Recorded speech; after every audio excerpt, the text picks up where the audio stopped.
Hello, Plant Your Flaggers. It's us. We're back. Well, not us. It's just me. It's a beautiful Saturday for game day number 6. Welease, Woger. Little Monty Python.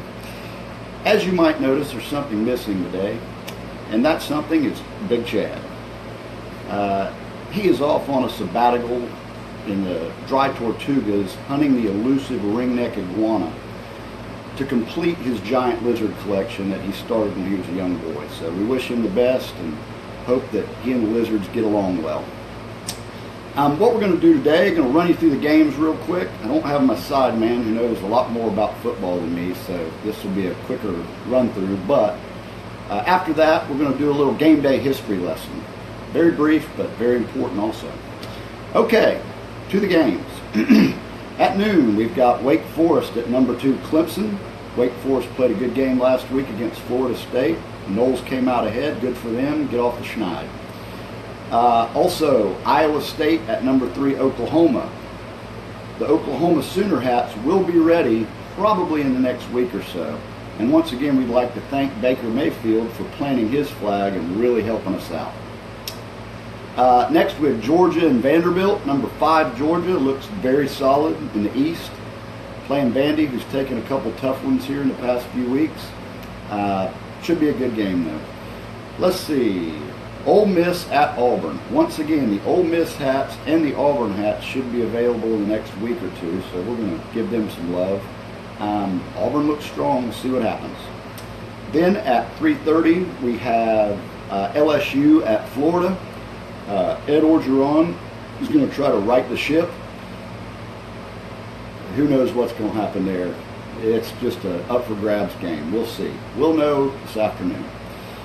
I'm going to save the other 3:30 game for last. But 4 o'clock, Arkansas at South Carolina. Once again, the South Carolina stuff will be ready in about a week and a half. 7 o'clock, we got K-State at Texas. Hook 'em horns. They look better every week. That dude probably is a pretty good coach, Tom Herman.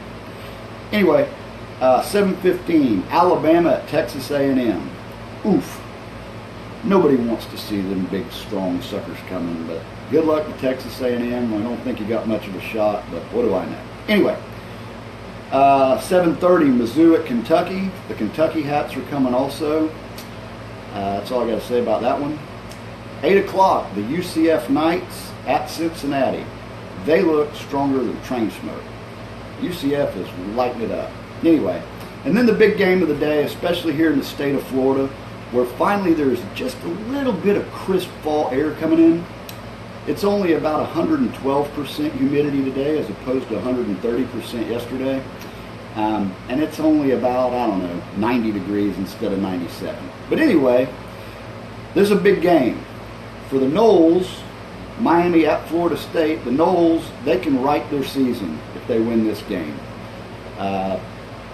And as far as the Hurricanes go, they can solidify their ascent back to the top of college football by winning this game. And the U will be back. Anyway, those are our games for the day. Now I want to give you a brief history lesson, and I'll try to be brief because I know you're ready to get back to your tailgates and whatever else you might be doing. But I wanted to go back in history and see, well, where did game day start? And I think I found it. I believe that it started back in about 264 BC, the gladiators, the Colosseum and the contest. Now, the Colosseum wasn't built till later, but anyway, game day started back then. You know, we catch a lot of flack these days for fans being too rabid. Why have fans gotten so animus towards one another? But I really don't think we've gotten worse. I actually believe we've gotten significantly better. And I'll tell you why. If you were to go back in Roman times, their game day, now that was for real. So anyway, you start out in the morning in Rome, put your toga on like this, put your leafy hat thing, which is irritating my head pretty bad right now. Got it off a tree outside the hotel. But anyway, you put that on your head and you go drink some warm wine. Eat some grapes maybe, and maybe a leg of giraffe. Who knows? I wasn't there, not real sure. But anyway, when these cats got in the stadium, they were after it. You know, nowadays we might go in and say, kill the quarterback. And ooh, that's too much. Don't do that. Ooh, no, it's incorrect. Back then, when they said kill the quarterback, they weren't joking. They meant kill him, dead.